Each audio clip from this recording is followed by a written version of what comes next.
Hello, everybody. Welcome back on this December the 27th, 2022. I am here with the wonderful Penny L.A. Shepherd. We are having a couple technical difficulties this morning, Penny. We've got Twittergate. We have so much to cover today. And if we can get in touch with our guest, Nick Alvear, he is going to be here. But if not, I am going to play his video that he shared with me for his trailer for his January 6th debacle, where he was enslaved and imprisoned in the DC power structure that is also known as the U.S. Corporation on swampland in DC, Penny. So welcome back to Patriots Perspective, Penny. Thanks for producing and doing everything that you do and having your PowerPoint and everything up. I am getting a notice that we are having trouble streaming to Rumble this morning, so they're going to keep trying. So for those of you trying to connect with us on Rumble, you may have to jump over to FaceTime or to Twitter or to YouTube. We only have, I think we're streaming on 2 YouTube channels now, Penny, because, the oligarchs at YouTube want to shut us down on one channel, but allow us to stream on the channel with 26 subscribers, which is okay because it's kind of weird because on that 26 subscriber channels, we're getting 200 views. Please tell me how that happens, right? No idea. I mean, first of all, they shut us down completely on the channels that we have coming out. And today, I just want to play this clip for everyone before we even get going. We are going to play our intro, and then we're going to play a funny clip from Elon Musk afterwards, because he just said something and basically burned the bridges of the tech tyrants last night on a little huge Twitter announcement in an exclusive interview on Intervision. So hopefully everybody's ready for that, because the truth bombs are coming out, Penny. I literally couldn't even believe it myself, and what all was actually occurring, because it was quite alarming of what Elon said. Did you hear it? Well, I've been following Elon Musk and his Twitter acquisition and many of his other acquisitions. And he is, yes, I did hear that particular one. He is disclosing an awful lot. And there are sex trafficking and pedos that are on the Twitter platform, as well as compromised FBI and NSA and a bevy of other people that worked for Twitter that have been since resigned or fired from the platform. There was one posting about an individual that they said had been arrested for child pornography, but that turned out to be false.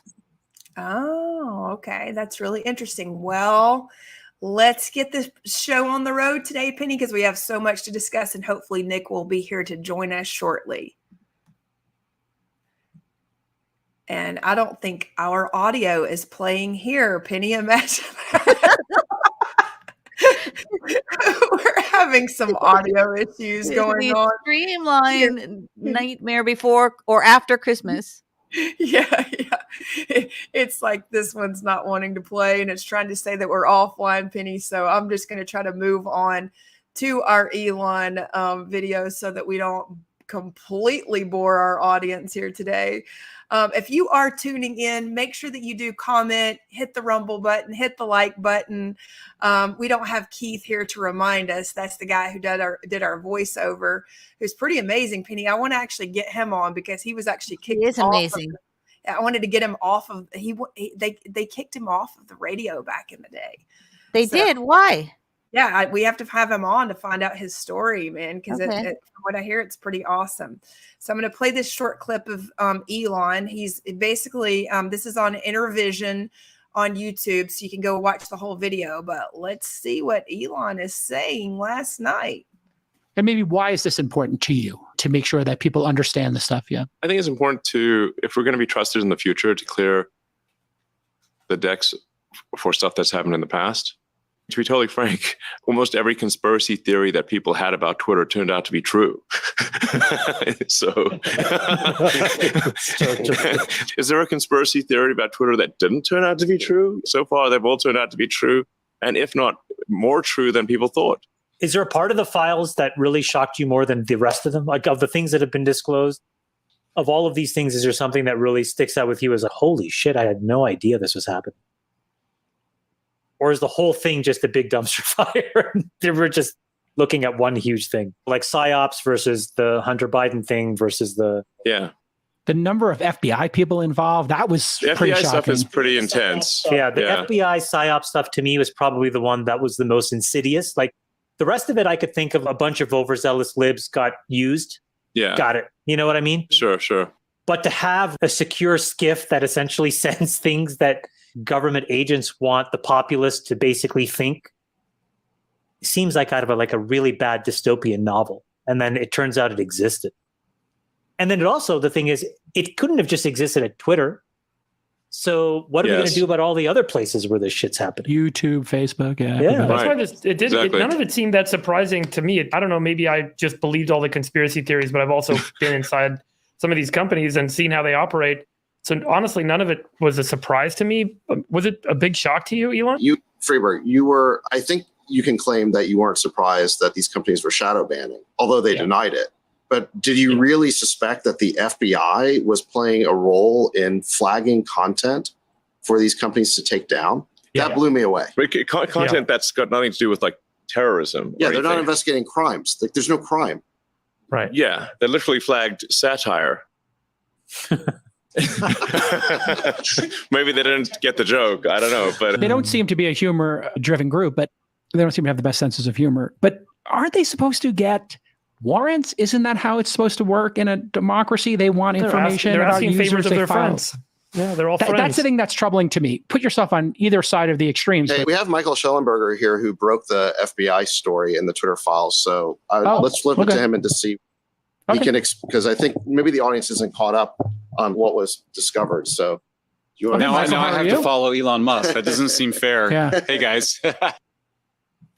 So there we go, Penny. That's the start of the lies that are going to be uncovered.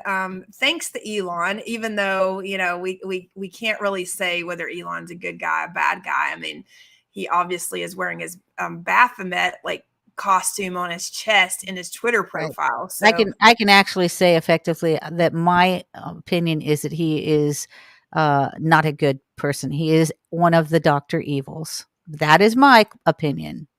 Okay. Well, I don't know him personally, so I don't know him personally either, but I have been following him for quite some time, and he was an executive producer of one of my evil brother John's movies. So I'm going to say this guy definitely is Illuminati.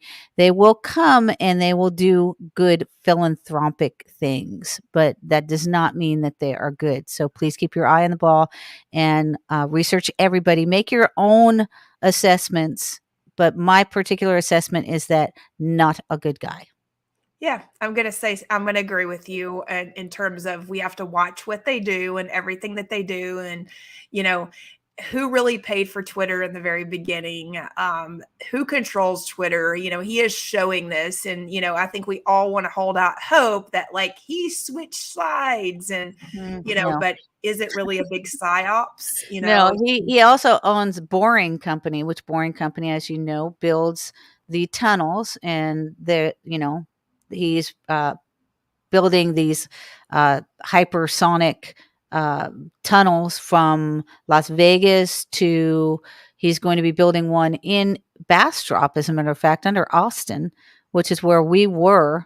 So he decided he was going to move his company. He has a gigafactory in Austin, and the acquisition came, and then shortly thereafter, when he purchased the land in Bastrop, which is about 3 miles from this ranch of people that have been trying to kill my sister Susie and I.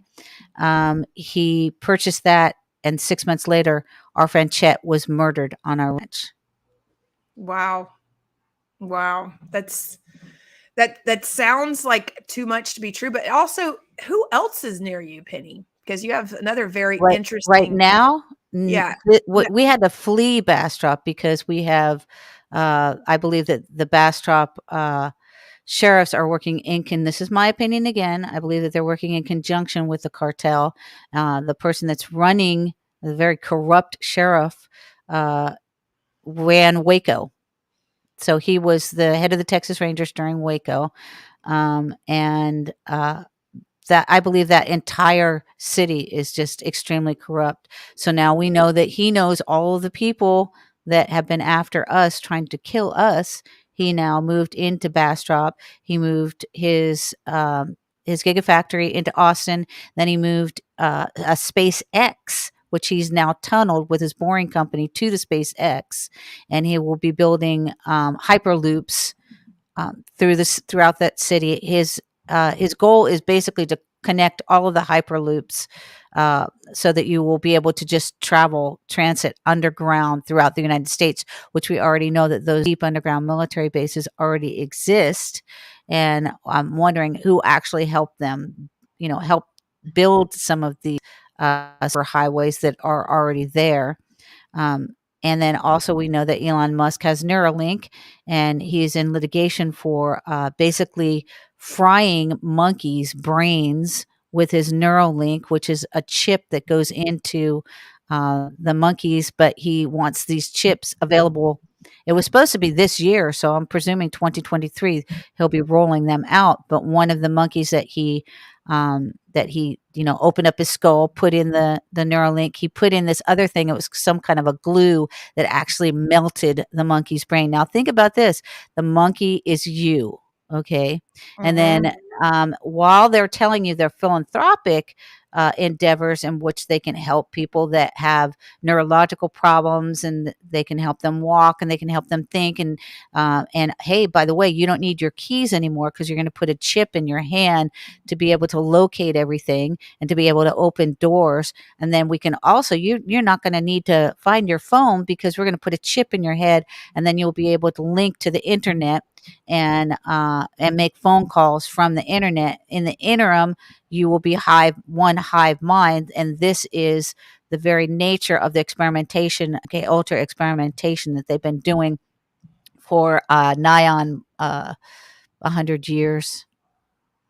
I think it's, Penny, a lot of this is like so hard for people to believe because it sounds like so out there and just, it does. It sounds out there, but you know what?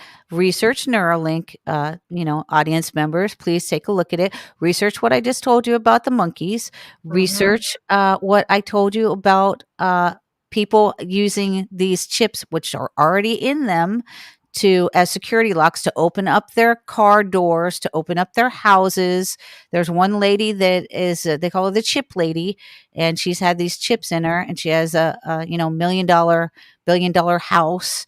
But all the security is now in her hand. So she just wipes her hand, which, many would say that is the mark of the beast, to open access to, her house, her closet, etc. She just thinks it's wonderful because she doesn't, she loses her keys all the time. So chip is just so much more convenient because you can't lose the chip, right? Wow. Yeah. I mean, and I think that's part of the big plan that they have kind of fooled us with, and thinking and making our lives easier. That, these are just some of the lies that they've told us. I mean, because 3 years ago, in 2000, I really started in 2019 sharing event 201. People called me a liar. Oh, I didn't know what Bill Gates was. Did anyone even research it? These people that are saying that you're lying, did anyone actually research to find out? No, many of them, believe it or not, some of them have, have began, like talking, they wouldn't talk to me. They like literally, told me that I was a wackadoodle, that I was off my rocker.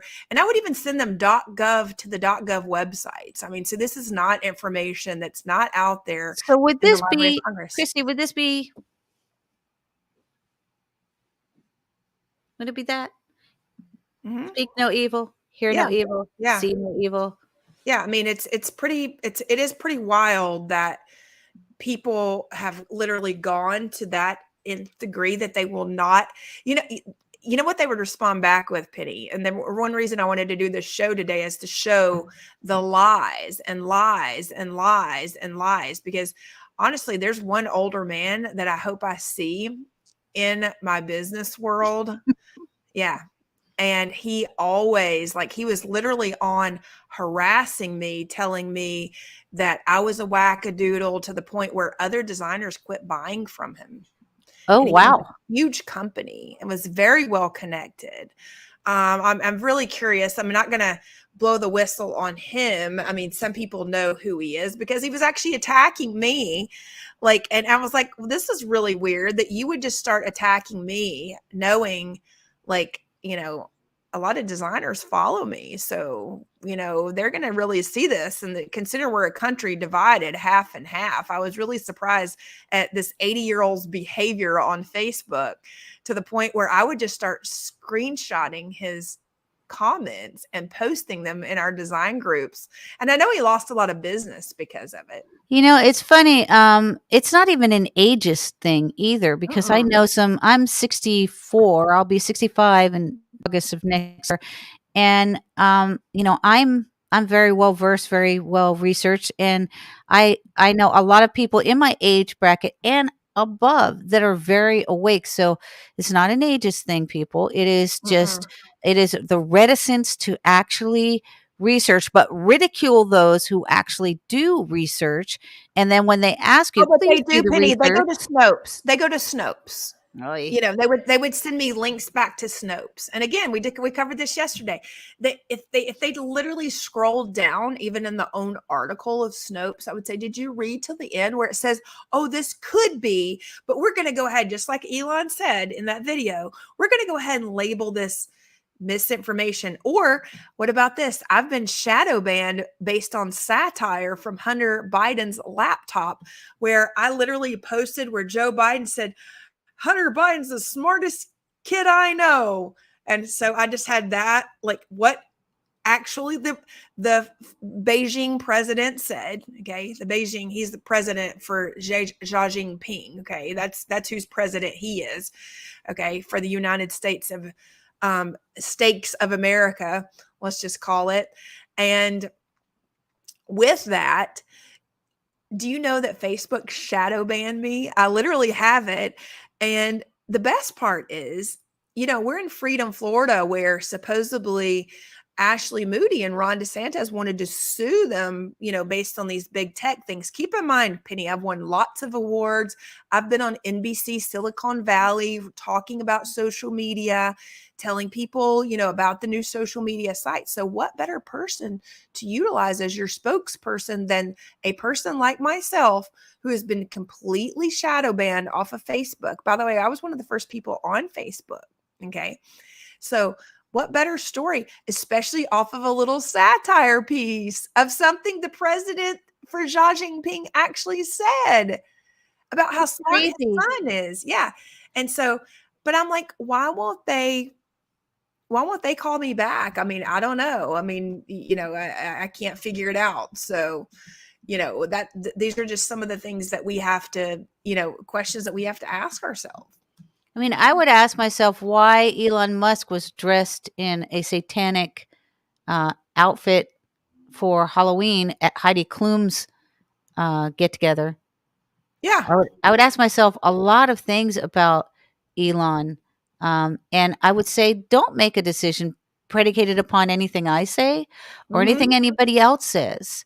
I'm ready to give my opinion because I am an extensive researcher, and there is a personal aspect to it. I've never met Elon, but I do know that he's in bed with a lot of very, shall we say, shady people. And, and then I look at his endeavors. While they may appear philanthropic and they may appear to be, in your best interest or in the interest of disclosure or freedom, is he maybe knocking off some of his competitors? He's saying the right things. He's doing the right things. Somebody should have done this with Twitter a very long time ago. And who are some of the share owners, still active big share owners in Twitter? That's Mhm. another thing that you might want to actually, research. When Dorsey stepped down, is Dorsey still a huge shareholder in it? Because we remember that Callahan Walsh had his picture with Jack Dorsey. And if you don't know who Callahan Walsh is, that's Megan Walsh's brother. So why, are we all, anybody that supports Megan, are we all shadow banned because we support her? Possibly. And then Elon was actually on with Jack Dorsey a couple of days ago, Yeah. and they were really pitching. They were pitching Bitcoin. So I know. I saw that. I thought that was weird. Did you think that was Yeah. weird? I thought it was very strange. I thought it was very strange, and he actually seemed like Jack Dorsey still had a big part in Twitter as Because well. perhaps he does, because perhaps he's still a major share owner. My friend Holly knows one of the princes in Saudi Arabia that is a huge share owner. And I said, I wondered, is he still a huge share owner? And I looked him up, and yes, he is still a huge share owner. And this is Yeah. somebody that my friend Holly knows. Okay, wait, hold on, Penny. So let's think about this. How is he still a share owner of Twitter when Elon supposedly bought every share of Twitter? Did he buy every share? I thought he bought every Or did share. he just buy a controlling interest? Okay, I don't know. Let me look up just to make sure. But I was Okay. thinking that he had bought. I thought that his deal was to buy every share. I do not know. Well, I'm having a little issue connecting my second computer to the internet for some reason. I can Google it on my phone. My brand new computer, by the way. It's the Oh. new one. Yeah, it's the really new Nice. one. Yeah, that's the one that doesn't want to connect right now. So yeah, that's very interesting. So hold on.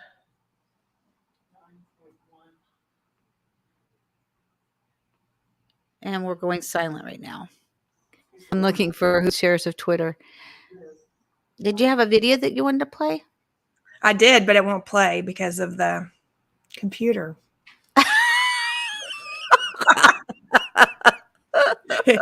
Listen, it's like you can't even make this stuff up. Okay, like we even tested today, did we not, Penny? For a Yes, good we did. hour. We tested while I was just really upset about what we were testing because I couldn't get anything to play. Yeah, and now I've literally got that my site, it's not secure. That I should not enter any sensitive information. Okay, so I just got something on my phone where it says must begin buying Twitter shares in January 2022, eventually becoming the company's largest shareholder by April with a 9.1% ownership stake. So there are other people that do own shares in Twitter. But it just surprised me that Dorsey still owns shares in Twitter. Why wouldn't he? I mean, he retired. He was CEO, correct? Yeah, but you would think that he would have been one of the largest shareholders and that he would have been the first to sell to Elon. These are just common sense things that I, try to get people to think, like, who is in this together? So it says institutional investors dominated the list of Twitter's top shareholders until April 2022, when Tesla chief executive Elon Musk disclosed he had accumulated a 9% stake in the social media company. Musk's purchase briefly made him Twitter's largest shareholder, at least according to public sources, until mutual fund giant, the Vanguard Group, that's something we should look for, disclosed in the following with the SEC that its funds held 82.4 million shares, accounting for 10.3% of Twitter's common stock as of March 31st, 2022. Twitter, which operates a global messaging platform, was founded in 2006 by Jack Dorsey, Evan Williams, Biz Stone, and Noah Glass. Twitter developer Glass had previously created a venture called Odeo, a failed pioneer in podcasting. He teamed up with the other three to build Twitter from the ashes of that venture. So it says that Elon accumulated 9.2 stake in April, making him the second largest shareholder behind Vanguard. The other top shareholders were managers Morgan Stanley, BlackRock, Mhm. And State Street. Yeah. Right. BlackRock. Well, Let's just I say was going that to say, again. is State BlackRock. Street part of that, or did they do away with that? So, those are, I think we're being lied to about the whole Twitter thing. Okay, because I mean, think about it. If Jack Dorsey is there and he's still friends with Elon, they could have come out with this Twitter stuff way sooner. Right. I mean, I don't know. I don't know who it's saying here, and I'm looking at the date on this because this was October 23, 2022. So I think October 28th, was that the deadline for purchasing it? Possibly. And my computer's back up too, so we can play the about the troves of Jeffrey Epstein videos as well. So, because those are some of the other information that's been like withheld. BlackRock had 10 trillion in assets under management as of 2021. It owned 52.1 million shares of Twitter in its exchange. State Street owned 36.4 million Twitter Twitter shares. Yeah, that's really interesting. Okay, so the other really interesting thing is, okay, so we know that people like myself have been absolutely shadow banned from any of these sites. Okay, and when it comes to the shadow banning, Okay, so yes, he does. I'm sorry, he does. Dorsey is a notable shareholder with a 2.4% stake, according to Bloomberg, and then other notable shareholders are Saudi Arabia's Prince Alweed bin Talal, who my friend Holly knows. Because she was fighting sex trafficking in Saudi Arabia, and she was put on a television program after she was incarcerated in a Saudi jail for 17 days for trying to talk about organ trafficking and sex trafficking through the King Faisal Hospital in Saudi Arabia. Yeah, and is that the same prince that killed the journalist? I will look that up while you go ahead and play something. Yeah, because we have lots. We definitely have lots to cover. Yeah, I'm pretty sure that Saudi Prince Alweed was also, or Alaweed, I think is how he pronounced his name, is also the one who is in charge of killing Jerome Khashoggi from the Washington Post. And Washington Post is also owned by Jeff Bezos, and Jeff Bezos owns Amazon and pretty much controls everything everybody gets. And then there's, the only other place to still go is Walmart. And then Walmart doesn't even pay their employees enough to actually buy the groceries that they're selling for you. So the majority of the American people have to pay for Walmart's people to then be on. You know what he drives? What does he drive? A Tesla. Oh, of who? Oh, the Prince. Jack Dorsey? The Prince, of course. Yes. He drives. It says he's been described as an environmentalist and has called for the abolition of zoos, reportedly purchases carbon offsets for his travel, and drives an electric Tesla XP90D. Oh my gosh. So let's play this clip from Jesse Waters' Primetime. This is a good one. It's been 3 years since Jeffrey Epstein's death, but details about his underage sexual blackmail ring are still under lock and key. It's one of the biggest scandals in American politics, and there's still so much we don't know. But Primetime has found new evidence buried in a trove of unsealed court documents, including victim depositions, from a defamation lawsuit against Epstein Madam Ghislaine Maxwell. This is Sarah Ransom. She met Epstein when she was a 22-year-old aspiring model trying to make it in New York. And like so many other girls, she ended up getting raped on Epstein Island. The more he saw you being damaged, the more he enjoyed it, the more it excited him. This area, yeah, reminds me of the evening when I tried to escape the island after I had been raped 3 times that day. You do things.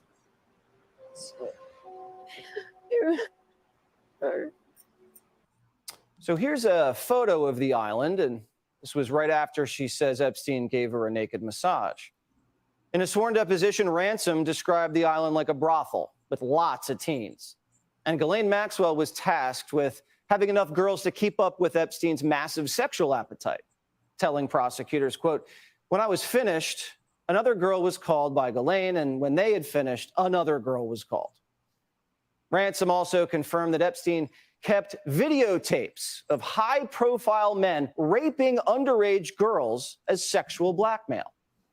She says she saw some of those sex tapes herself, explaining, quote, "When my friend had sexual intercourse with blank and blank, sex tapes were in fact filmed on each occasion by Jeffrey."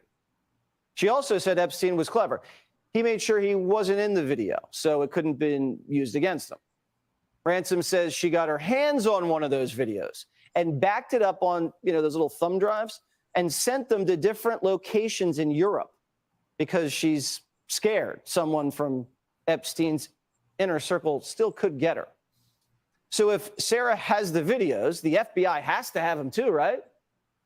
Yet the only one that's been arrested is the madam.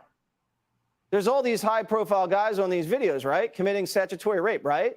So how come nothing's come from that? Something doesn't add up here. We know the FBI let Epstein get away with abuse for over a decade. They even used him as an informant. He helped them with a Bear Stearns investigation. So is the FBI covering for Epstein's rich and powerful friends that abuse the girls? Are they blackmailing people from the tapes for more information? We can only speculate for now. Hey, Sean Hannity here. Yeah, so that's the other biggie, right? Like all of this is coming out, Penny, and it's not going to stop. It's going to continue on. And in terms of, what are the biggest lies? Well, and is all of this an absolute distraction to what's going on at the World Economic Forum so that we don't look over here while they're trying to change out all the currency, taking everything digital, keeping everybody busy and occupied in one direction or another, so that we don't have time to pay attention to what really matters. That's what I believe is happening. Yes. Well, there have been stories of other people that we've interviewed on our show. One of them was William Steele. He is an author of a couple of different books. He's also has a show on one of the. It's like a reality show about coming out of prison. He was an international jewel thief for many years, and he was arrested, thrown in jail. I think he was thrown in jail for like 10 years, but then he escaped, and they gave him additional 8 years, so 18 years total. And then he said that he was with Ghislaine Maxwell and that he had threesomes with Ghislaine. Epstein was found dead in a Manhattan. Oh, sorry. I didn't. That's okay. He was a close confidant of sorry. I didn't mean to play that. I really didn't mean to play it. Now that my internet's back, it's back. Woo! That's okay. We can play that next because the associates keep getting killed. So what Robert Steele had said was that he had threesomes with Ghislaine Maxwell. At one point, she drugged him and tied him up and asked him, he said, on behest of HRC, to kill Epstein. That's what Ghislaine said. He said that he was also taken down to, I don't know if it was a basement or another room, in which Epstein had tapes in which he blackmailed many people, just like Sarah Ransom had said, many very high profile people like the Prince, etc. Perhaps HRC was in there because he said that there were blackmail tapes of these high profile elitists. So like we were just hearing from Desi Waters, why are none of these people arrested or charged with anything?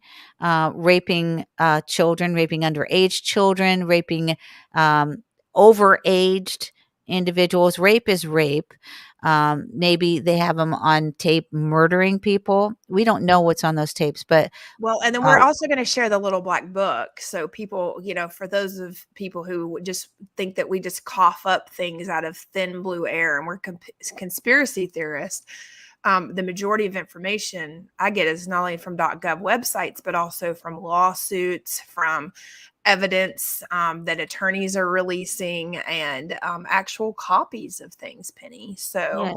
I think we should show our audience that today. What do you think?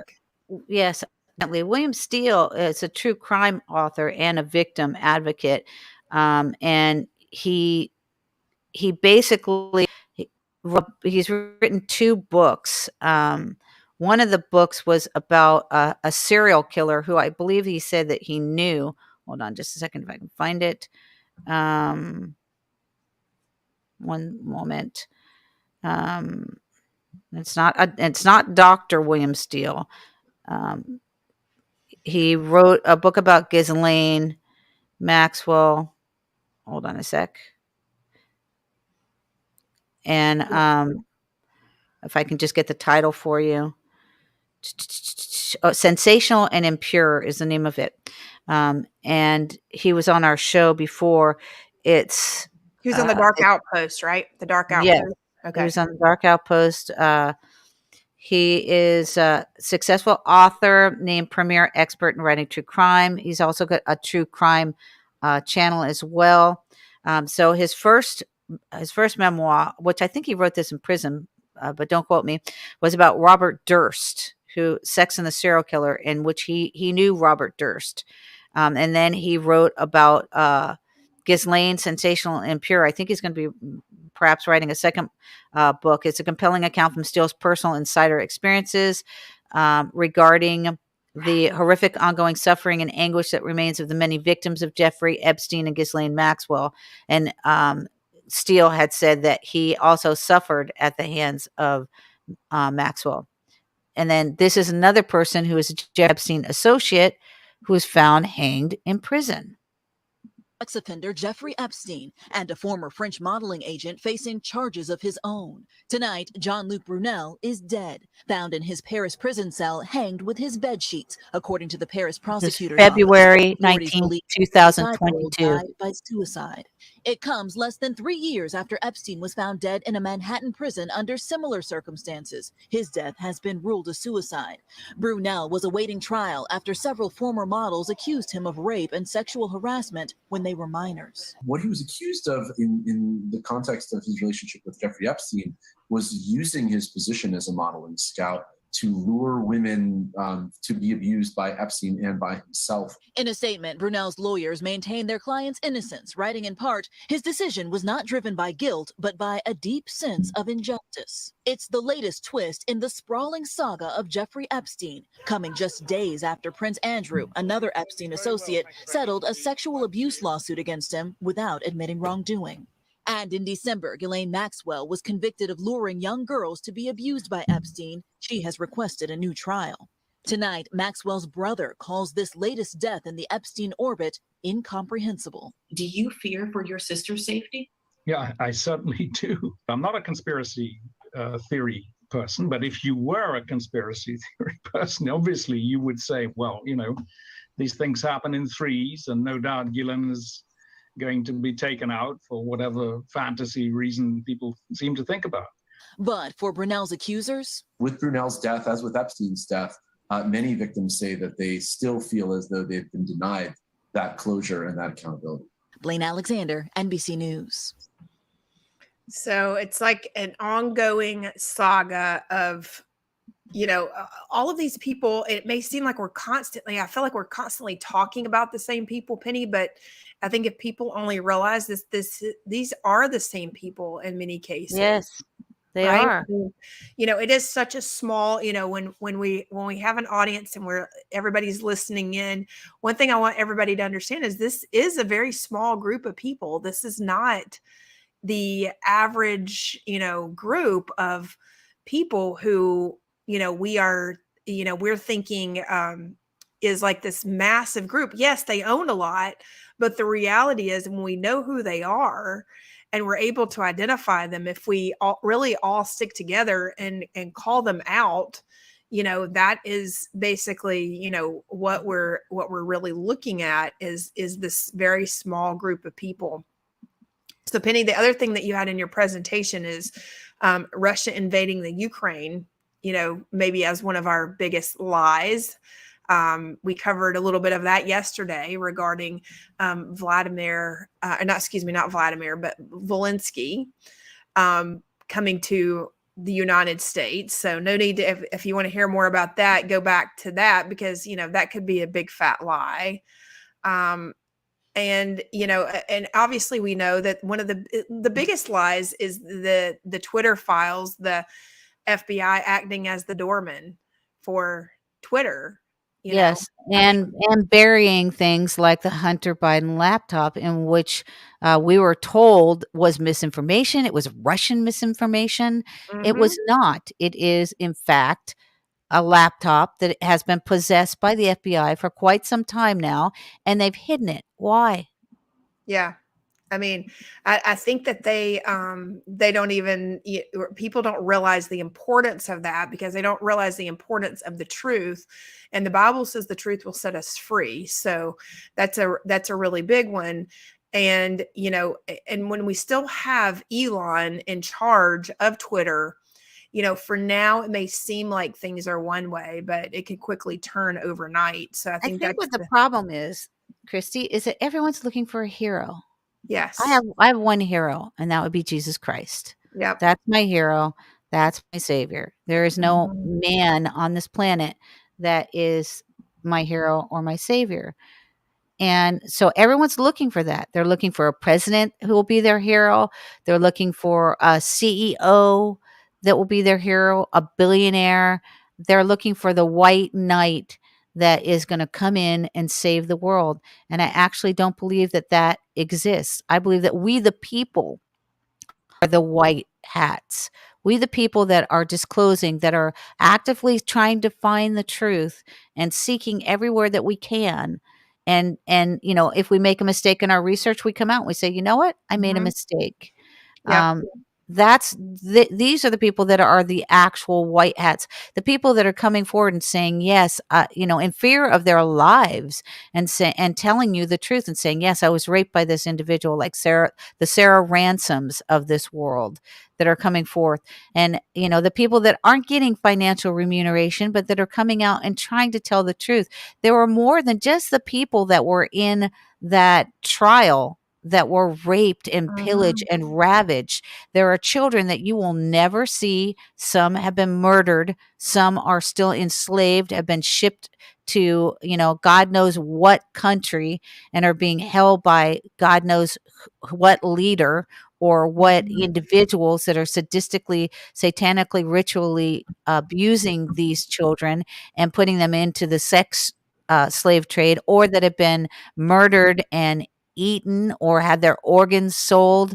So, it's much, much more than just that small group of individuals that have been making Netflix deals and books deals with lawyers and with, the entertainment industry, and that are getting huge financial awards for, their pain and suffering, while the others are still unaccounted for and are still being targeted and sex trafficked. So it's a much larger scope than the mainstream media would have you think. They painted it with a brush. Hey, just these people that were in court, those are the victims. And it's much larger than that. Yeah, and when we're thinking about different things, we do have a weather warfare, HARP as weather warfare. That is the truth. And so, are there big lies being told about even our weather, of why we experience certain weather at certain times of the year? It may seem like, oh, well, it's normal for it to get cold, this quickly, but normally, is it? How do we really know these things? So those are things that I think, people, we have to question as a whole, because how is this, how do we know what's the real truth and what's the real lie when it comes to different things? I mean, one of the first things that we saw that I think kind of awoke in the masses was the Suez Canal ship. And remember the Suez Canal ship that actually blocked some of the goods coming in, but was it really blocking goods, or was it Egypt's Suez Canal, clogging one of the busiest shipping routes in the world? Rescue crews now say it might take weeks to set it free. Today. So I want everybody to think about this. Okay. So number one, this is an evergreen ship. It made the shape before it got stuck. It started going around. At least some videos that we saw showed it making the shape of two balls and what looked like a penis. I mean, and then it all of a sudden gets stuck. We had already heard that evergreen was utilized to transport human cargo throughout the world. And then this happens. Multiple tugboats failed to dislodge the Ever Given. Officials say strong winds and a sandstorm knocked the ship off course. Shipping experts say the vessel's enormous size may have been a factor because the containers. Strong winds and a sandstorm. Okay, so what caused the strong winds and a sandstorm? On deck can act as giant sails during windy conditions. All right, let me give you a sense of how big this ship is. Here's a comparison. The Evergreen is about 1,300 feet long. That is longer than the Eiffel Tower and almost as long as the Empire State Building. The situation not stopping armchair experts on Twitter from offering pop culture-inspired solutions. Why not just pivot like Ross from Friends? Or just keep backing in and out like Austin Powers? But beyond the laughs, this thing could pose a serious problem to the world's supply chain. NBC's Matt Bradley in Tel Aviv tonight to explain. Matt? Yeah, Ali, I mean, we can't overstate the importance of this waterway. There have been wars that have been fought over the Suez Canal. And, there's about $3 billion worth of goods that normally would traverse this canal every single day. About 50 different ships. And that's why this backup is causing maybe more than 150 ships right now that are basically kind of in a holding pattern on either side of the canal. And that number is going to go up. Certainly some of those ships are going to start to be diverted around the Horn of Africa, but that adds about a week to that journey. In terms of what's being held up, it's just about everything. This is more than 10% of all global commerce passes through the Suez Canal. So we're talking about anything that comes out of Asia headed towards Europe or vice versa. So that includes oil. There are even some 40 tankers that include live animals and water. All of that, of course, can't really just sit in the middle of the ocean for all that much longer. And that's why there's such a frantic effort to try to get this ship unmoored and out of the Suez Canal so the traffic can resume again. Now, the latest that we're hearing is that there's been a salvage effort. They're trying to decide what to do. It really looks as though they're going to have to start unloading some of these goods in order to get that ship freed. But that is going to be a very sensitive and very delicate operation in order not to make a very bad situation even worse. Ali? So the real question with that is, Penny, do you remember what we saw around the same time that we saw the video of, the shape that I was just referring to? But then afterwards, what did we see? Do you remember? Are you talking about the Evergreen shipping containers? Yes. Yeah. Do you remember the films that we saw with people as cargo? Yes. Okay. So I think a lot of people may not have seen this, so I was going to try to bring it up really quick if I'm able to, but, we saw basically people in these shipping containers. So, we have to wonder, was Evergreen utilized was that supposedly supposed to try to wake up the masses to show us that there was human cargo in some of these ships? I mean, I believe that's maybe one of the first things, because it was released and no journalist really reported on this. It was kind of one of the first things that I noticed when I would send some of my friends at news stations. I would say, hey, can you look into this to see if it's real? And what was funny is they wouldn't respond back saying anything. And many of them would tell me privately that their producers and their executive producers, or maybe some of their producers wanted to cover it, but it was nixed off the list. So that was quite alarming to me. That was one of the biggest things. I'm like, this is crazy that we wouldn't want to cover human trafficking coming in on these containers. So it kind of told me, I believe it's real. I believe it is too. Yeah. One of the things that they had mentioned was Austin Powers. So Austin Powers was it was Mike Myers, which the Meyer name is a Rothschild, and I was also on set of Wayne's World 2. Austin Powers, if you think about it, it's International Man of Mystery. So where is Elon Musk's Gigafactory? In Austin. Where are the powers that be? Are they in Austin, Texas? Also, we have InfoWars. Alex Jones is in Austin. And in Texas, we also have the Bush family, in which two of the Bushes were presidents. And one of them, the father Bush, was CIA and was also sex trafficking children and drug trafficking. His AKA was Poppy as a child, but he was CIA at 18. He was running missions as a bombardier during the war. So in this Austin Powers series, Mike Myers plays Austin Powers and also Dr. Evil.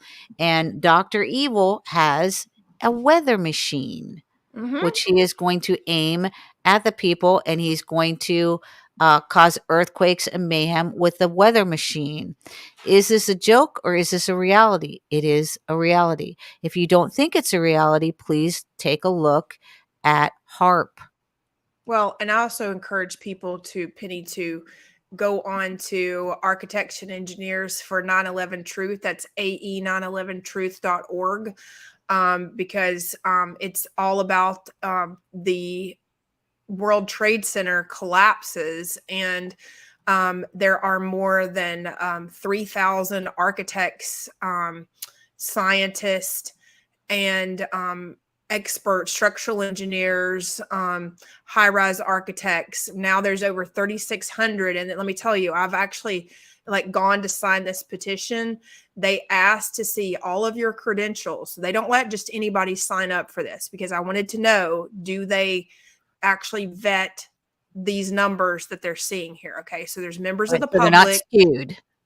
Right. No. And if you just sign up, you're going to end up going into members of the public unless you are an architect and engineer. But this is just one group. Okay. So they basically tell the 9/11 true science, behind 9/11, because our government has sent over, I think, what are we, over $1 trillion now to protect the borders of the Ukraine, and we've spent less than $2 million to investigate all of 9/11, but yet we've started a 20-year war regarding some Muslims who supposedly hit the buildings, and conveniently their passports didn't burn up, but there's no parts of the planes. I mean, how can we even look past that? And I know it's very difficult, because my husband and many other people had friends that actually died in the World Trade Centers that day, but there are many of their families and friends that are speaking out. So why isn't this covered every year on the news media? Because I believe it's one of the biggest lies that the world has been told, is by these buildings that have supposedly, fallen in the way that they think that they have. And I want to encourage people. They have a great series of videos. Okay. So I'm going to play this quick trailer, Penny, because this is a really good one. I'm going to hold Nick's trailer. Maybe I'm going to play his trailer after this, because it's also one of the biggest lies we've been told in this past couple of years.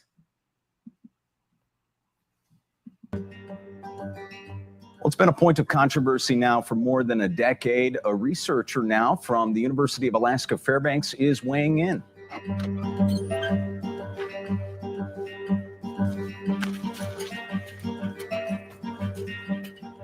My name is Leroy Halsey. That's my middle name, and I'm a structural engineering professor here at the University of Alaska Fairbanks.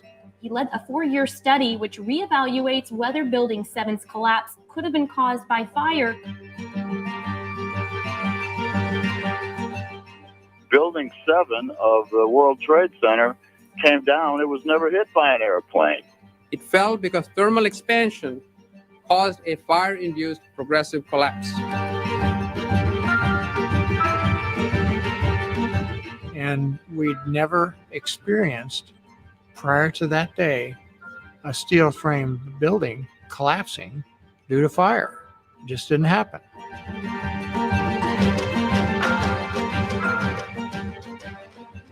Was there a possibility it could lead up to failure through these fundamentals that NIST looked at and said they could? I looked at and said they could. The way they modeled it was somewhat pushing the limit, putting it mildly. NIST said it was a fire problem, but yet I did not see any change to our codes. I mean, I think the work that we're doing is ultimately going to make the difference. I have that confidence because I know the truth always comes out.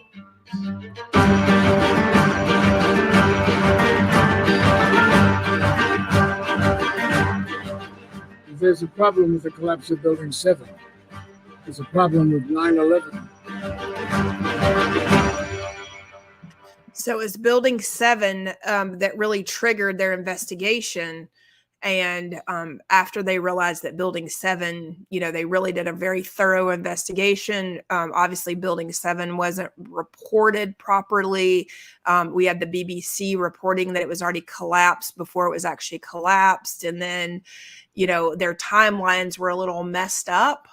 And you've got an entire another group of pilots and firemen that have come forth saying that 9/11, there's no way it could have happened the way that our $2 million investigation was utilized. And so another huge lie of 2021, I believe, or 2020, Penny, I believe, was the Surfside buildings where John McAfee actually had his condos.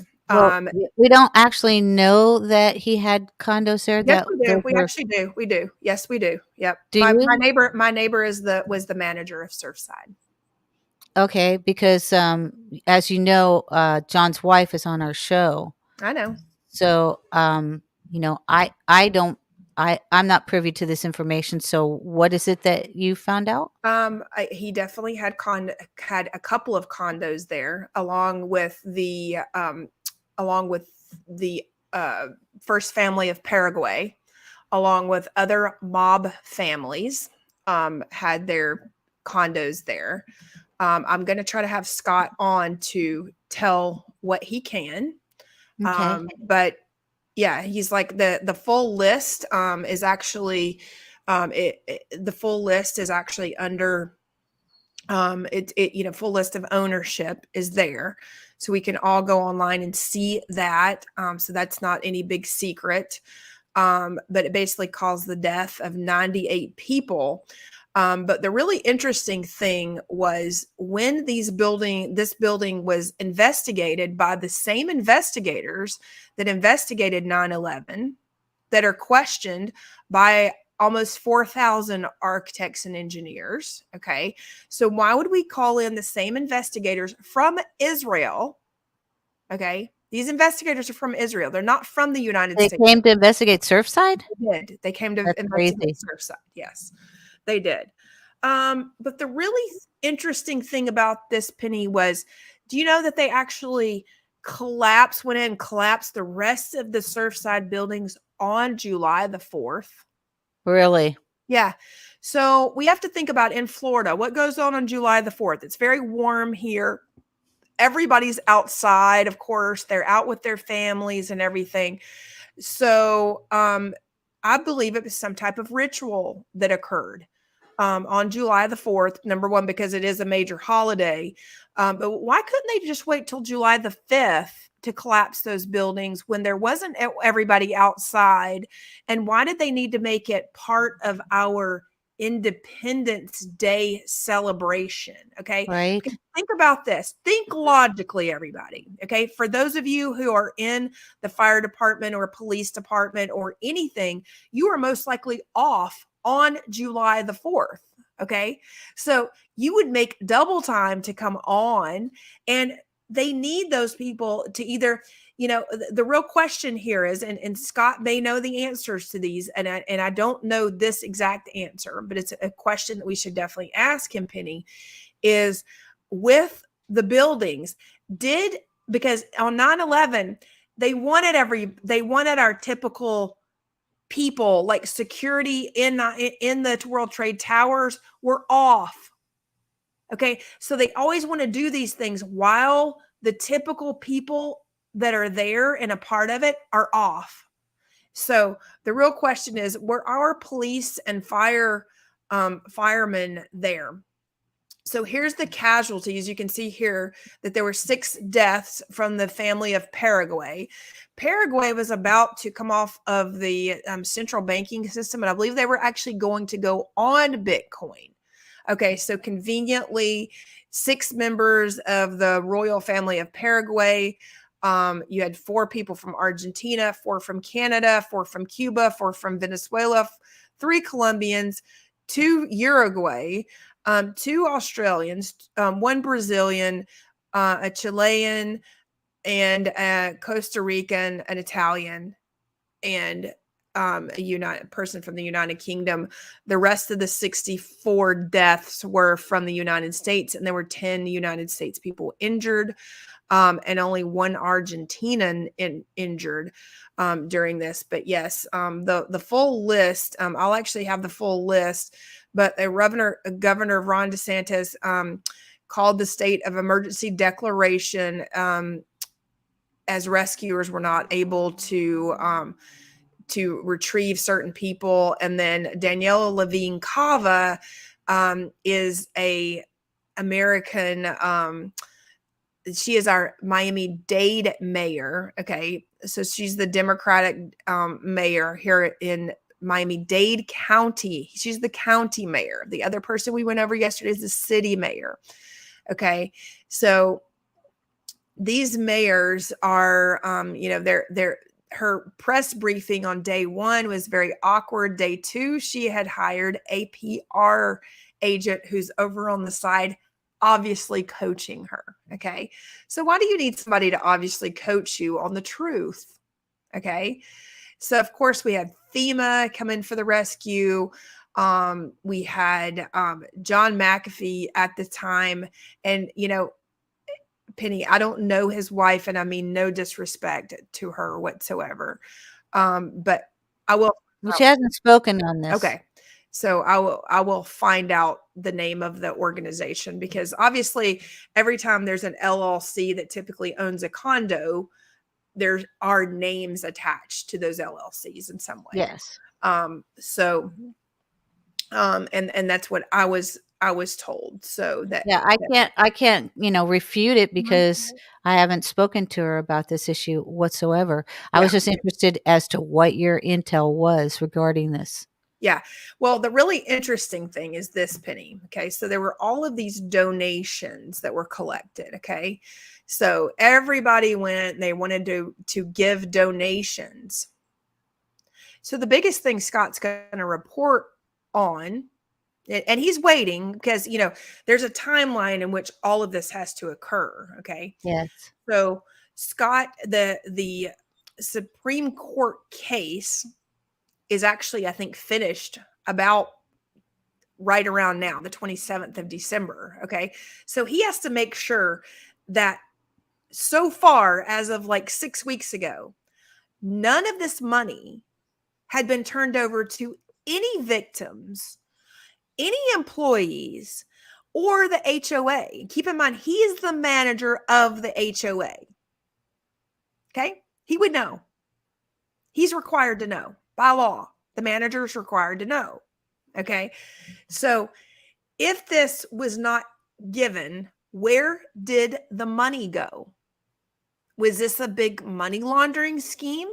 We don't know.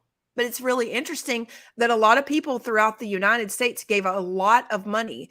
I mean, you got partners naming such as Loan Depot out of Irvine, California, that are being named as their partners. You have different different things that are mentioned, and so basically we'll go through all of this with Scott, but I do believe this could be one of the largest lies of our Do you know what was the official cause of this building collapse? What did they say it was?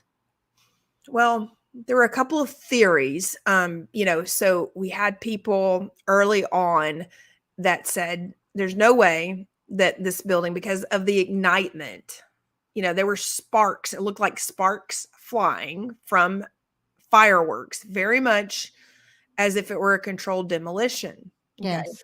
So at first, there were theories that the security guard had actually allowed a person in with possible explosives in the trunk. And I believe that was actually Really? reported by Miami Herald. Listen, there's all kind of theories that were reported really early on that just kind of got, it's like, okay, those theories from journalists, the early theories, they can't be ignored because there are real journalists out here trying to report real things, right? And then all of a sudden, their editors will nixay some of their evidence. And then it just never comes back up again because they need to be able to keep their jobs. So that is something that we'll have to get into. Basically, ultimately, the grand jury actually blamed the board for not taking care of the building, which is part of the problem. That is definitely one of the things that, Scott was advocating for, was the board to actually take care of the building. So it has changed Florida law, condo law extensively. So we'll have him on to discuss all of that, because I even go to him and ask him, a lot of questions. What was interesting about this also was that Ivanka Trump and Jared Kushner moved out of D.C. and they leased a luxury condo in Miami called the Miami at the Art, which is an expensive oceanfront residential building, while their property was being built upon in, I think it was Indian Creek Island. They bought a $32 million exclusive land and they were building on it. But that was about 5 minutes from where this condo collapsed, like a walk. Yeah, I mean, so you basically got, I'll bring it up so people can look at it, but if it comes up. So this is the Art. It looks like it actually looks like a pagoda. It's built in the shape of a pagoda. So, I mean, obviously, this is a pretty small pool area, really, for that many units. It's really, really small, to be honest with you. This is basically inside. This is basically a wall artist that actually started out, doing wall art, graffiti wall art throughout like the Wynwood area. But they describe this as, drawing inspiration from classic European apartments from the 1920s and 30s to Italian modernist Antonio Cretero. Combines architectural with purist sensibility. I mean, I see an obvious pagoda when I see this building. I mean, so, they can say it's Italian all they want. I mean, yes, it has Italian kitchens and things, but, the shape of the building obviously looks like a pagoda. I'm not saying that it looks bad, because it doesn't. Right. I like it. But it was just a hop, skip, and a jump. I mean, literally, you could walk from the one building to the other. Yeah. I'm gonna actually pull it up so that people can see. I mean, do you not find that a little odd? Oh yeah. Yeah, absolutely. So if people want to go on and look it up themselves, the names of the buildings were Champlain Towers. So this is basically, where. It's 3 minutes. Yeah. I mean, so here's the Art Surfside here. Okay. So that's this. And you've got the Surfside. let's see. I'm not sure why it's coming up with Oceans 88 because I clearly put in. So maybe because there's Surfside North and Surfside South. So it's coming up with Oceans 88. Hold on, let me just make sure I have this correct, Penny. So the audience, Champlain. So now you have to put in Champlain Tower North, because it was the South Tower that collapsed. Maybe they've renamed this building, because when it's coming up, I didn't realize they had renamed it. So maybe they did. Maybe they decided to rename the building. Right. So That's maybe even you more find out where, because I just found that exceedingly odd that within a 3-minute walk of Champlain Towers were the Trumps. Yeah. Yep. And then I think right in here, here's Indian Creek. Here's Indian Creek where everything is. So technically, if they did rename this Ocean 88 to Champlain Towers, I mean, here we go. I mean, literally, it's. Have they built anything in its place? Yeah, I think the developer. I don't want to mislead the audience, because I know at one point, I know a lot of information regarding it. So I don't know who ended up purchasing, but it was all very interesting. Hopefully, it's if not. you were to make a supposition, would you say that building was targeted because of Let me just tell you. perhaps I'm going to tell you. the McAfee intel? I'm going to tell you the audience something. I think that they always look for an excuse to collapse buildings quickly, because it's very expensive to take down a building. It's very expensive to destroy a building. Okay. So everybody needs to understand that. Okay. So to destroy even a 12 or 15 story building, dig out, build a garage, it has taken them next door more than 2 years. Okay. It took them almost a year to take the building down. Okay. So they lose a lot of time when they can't just destroy and collapse a building and turn it into rubble and then, have the land cleared off like the next day. Right. So they don't have to. And when that happens, when these accidents happen, there are no permits that are required, because the situation goes into emergency orders.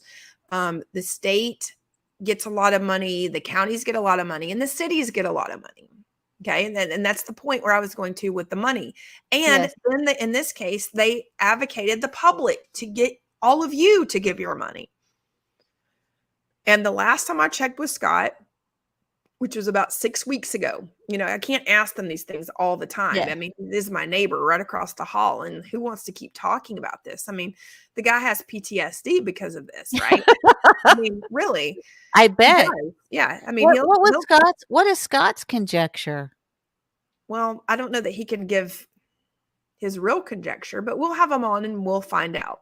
Okay. We'll find out a lot of facts, because the facts speak for themselves. Yes.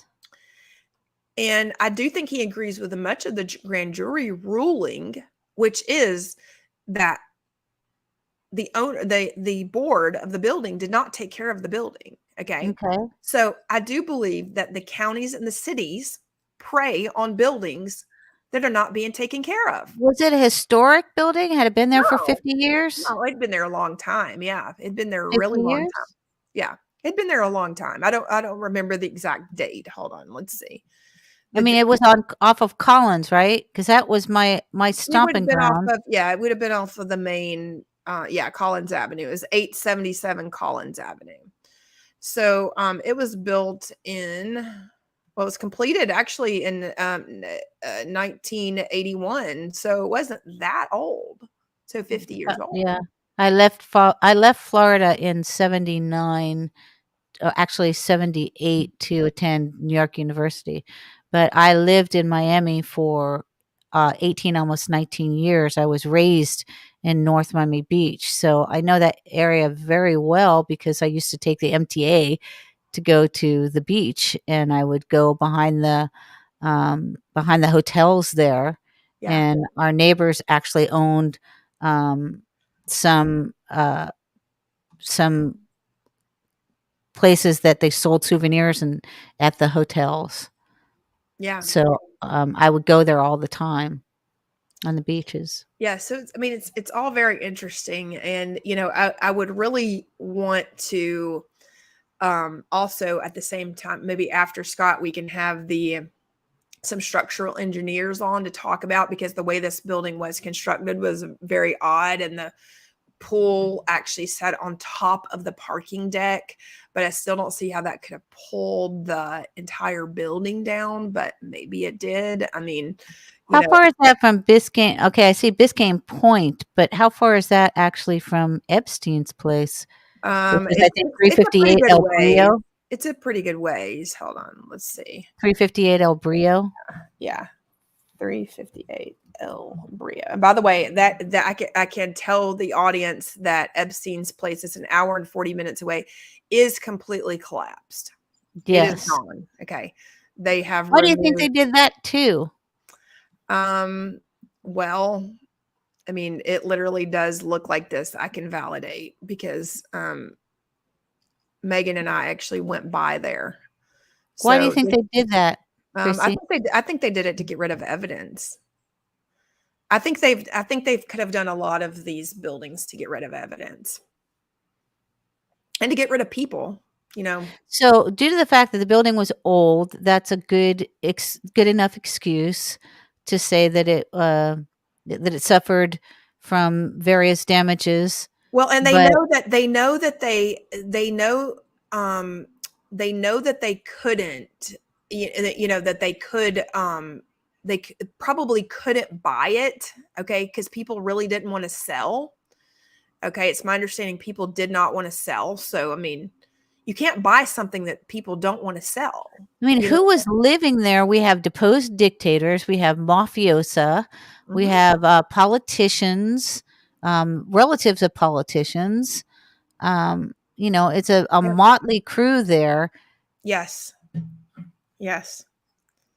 And the Champlain Towers is what I'm speaking of. We're definitely going to have to wrap this up, Penny, because we have so much more to cover, and we have we're going to have to finish it up another day, because yes, I mean there's so much, because the lies, we've been told so many lies. I mean, this is just the lies of recent, really. This is not the lies of history. Let's open up a can of whoop ass on the lies. What else have you got? Yeah. Well, I've got a lot more. So the next time we're on, I'll tell you what we're going to do. The next time we're on, and I'll just go ahead and show the audience this so that, you guys can see, because I think we start going over the list of Epstein's little black book. Nice. Because thanks to some attorneys, this is just this black book, the Palm Beach book from 2004 to 2005. Okay. So he basically had this printed. Look, you can see even the markers of the pages. So, now that we can actually start screening this, I mean, we've got actually people's names and phone numbers, Penny. So what do you say we just start to call some of them? Ask them what their relationship is. That Astor Viscount? William Viscount Astor? Do you have this? Because if not, I'll send it to you, and we will start to go through it and see if people know, who they are. I mean, because, this is real. This is not made up. You guys have their phone numbers now. I mean, you got the work numbers, you got the home numbers. I wonder if these people have changed their number. Probably. If you were in that book and you knew that, would you not change your number? Listen, I'm just glad. Look, I'm glad. I don't know who this guy is, Flavio. I mean, look, he's got this is a UK number. Yep, there we go, UK number. He's he must be important, Penny. He's squared off in here, right? Oh, look, Jean-Luc Brunel. Here we go, Jean-Luc. There he is. So this is real. Prince Andrew in there? Oh, I'm sure he is. I think, listen, this is a really, and this is the redacted version. So, right. Yeah, of course, it's the redacted version. So what we have to really look at, see if we can remove the redactions. See what a good job they did. If they did it in layers, maybe we can remove them. I think maybe we remove them. And this is unredacted. Yeah. This is we unredacted. I was going to say, I don't see very many people redacted. Oh, the right? Duchess of York. Here we go. The Duchess of York right here. Here we Interesting. go. Yeah. Oh, look, and there's a John Sullivan. Oh my goodness. Like we got emails, we have phone numbers, we have everything, everybody. So let's just say we are telling the truth as we know it. If you know something any different, you can let us know. You can go to contact, you can go to our contact page and always, just share links of something that we've gotten wrong, and we will correct it. And yeah, we don't mind being wrong, do we, Penny? I mean, we actually Nope. I don't love it mind being wrong at all.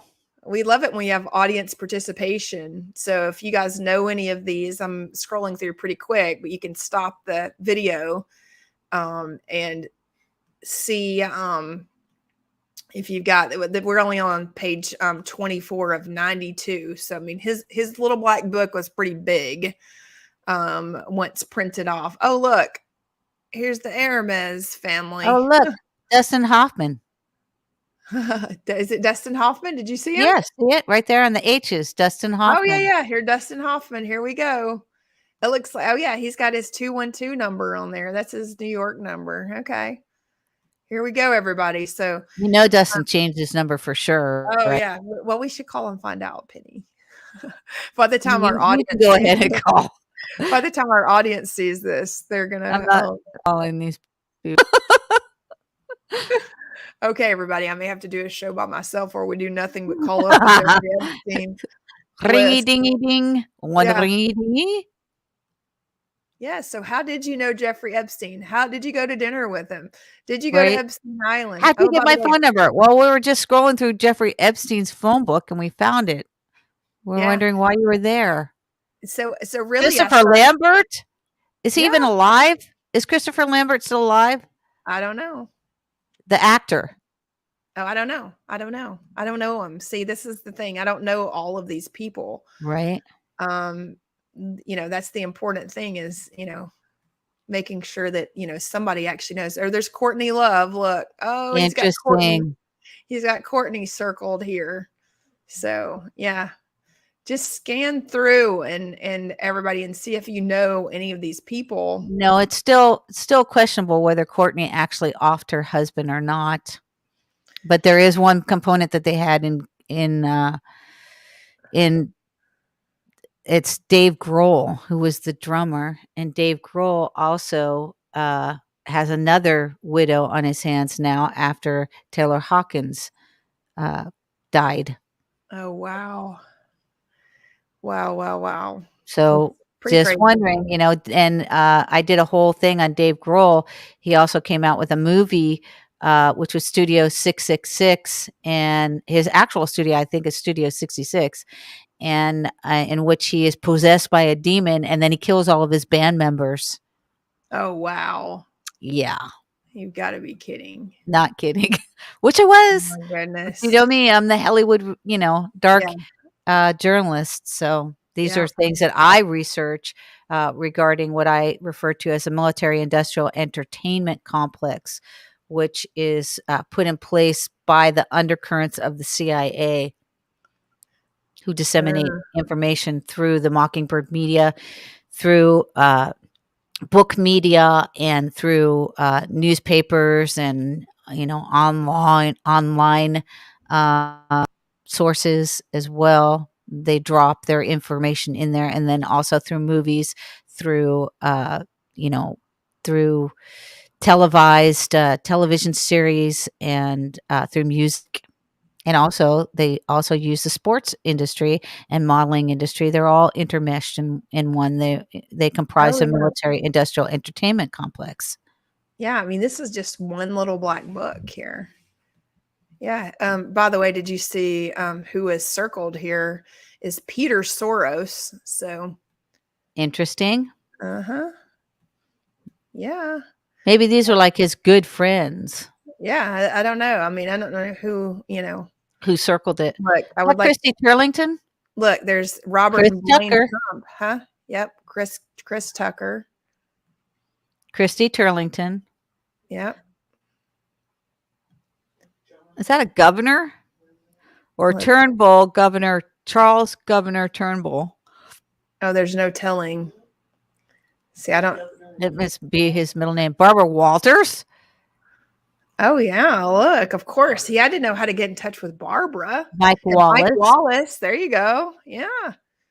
See, everybody. See how you've been I mean, maybe fooled. they needed their media individuals to disseminate the media, course. the lies They- to the media as They well. owned them. They own them through a different company. All these people are in this together. So one of the first things I do is I go to this little black book and I actually go to the flight logs too. I have the flight logs. I've only have part of them, not all of them. Okay. Because not all of them have even been released. So, what does that tell you, of what different things are, so let's see, this may start a different black book because we're on page 61 of 92. So this starts a different black book. So we'll go through this one a different day. But yeah, I mean, all the phone numbers and everything are there. And, you can kind of tell where they went to hang out, so on and so forth. Entertainment? Why is it entertainment? Well, they probably had it Finance? down for, different. This is probably by like different. Brazil? Yeah. So this is global. Yeah.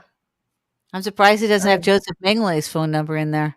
Well, look, he went to Colonial Bank and PB National. So obviously these are, big banks. Here's his French apartment address and everything. So yeah, it's all here. It's all here. Oh, look, massage in Paris. Oh, look. If you want a massage in Paris, those are the numbers to call. Free advertisement, everybody. You can call Debbie in Paris. You can call Rosemary, Alexandria, Carolina, Caroline. Yeah, they probably changed their names and their numbers. I would hope so after this. If not, listen, obviously they like to hang out at the Ritz in Paris. I wonder if they ever get kicked out of any of these places. We should also call the places to find out if they would have allowed them back in or if they ever got kicked out. Right. Yeah.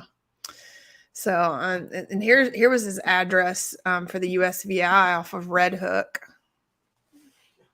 right across from Kenny Chesney. Really?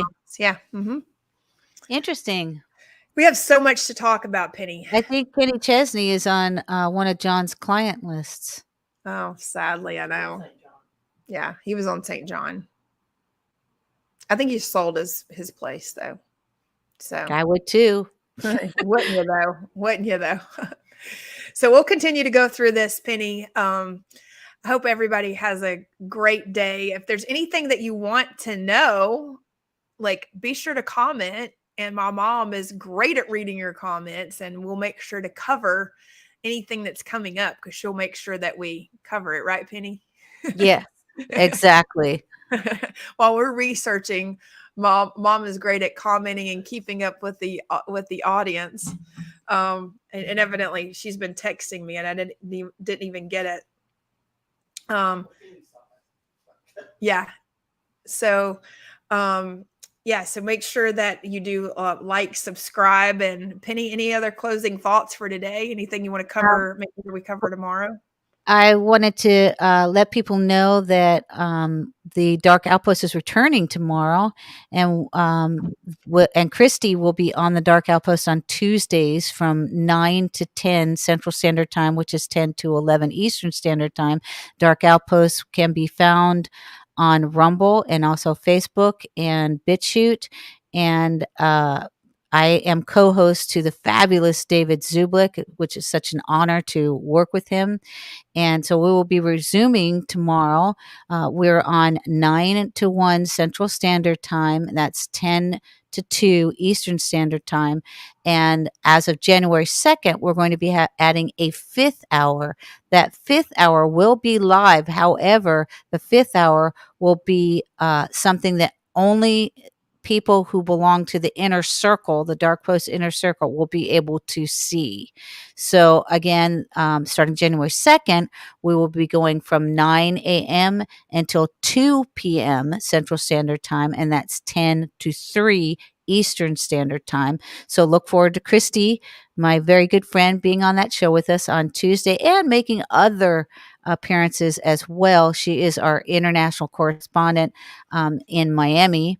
And it's an honor, Christy, to work with you on Patriots Perspective. We will be more than likely doing a drive. I called it a drive-by. A drive-by. Dave's like, no, it's not a drive-by, Benny. I said, a drive-through? No, it's not a drive-through either. It's not like, McDonald's. You can't pick a menu like you want. It is a drive time, Benny. So we'll be, we're thinking about doing a drive time show. That time and days will be announced. Right, Christy? Yes, absolutely. Absolutely. Thank you guys very much for tuning in today. Sorry we had a little issue on Rumble. So if you're watching this on Rumble, it's probably not going to be live, but we will publish it on Rumble for later. So thank you very much, Penny, for everything that you did to get the show together. Sorry we were having audio issues and then Wi-Fi issues and everything, but hopefully we gave you lots of great information that you didn't know. Some maybe you knew, some you didn't know. And please do join us. Oh, I'm gonna spill my water. Please do join us again. Are we going to be on Thursday, Penny? What's our schedule? When is the Dark Outpost dark? Well, the Dark Outpost will be dark on Saturday, so we'll be Wednesday, Thursday, Friday of this week. And then we will pick up on the 2nd of January, and that will start our accelerated show, which will be an additional hour. But then you and I are going to be picking up some days of the week in which we're doing a drive time, not drive through or drive by.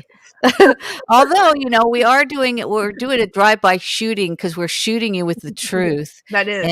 And we're giving you a little menu. So it's a kind of a drive through where you drive through and you pick up the information, which then you have to research yourself. But it's actually called a drive time show. Yes. Yeah, let's keep it at drive time, not drive by. Or drive through. Bye, everybody. Thank you so much for tuning in. And remember to do unto others as you would have others do unto you. And that even means to tell them the truth. Christy's out. Shepherd's out.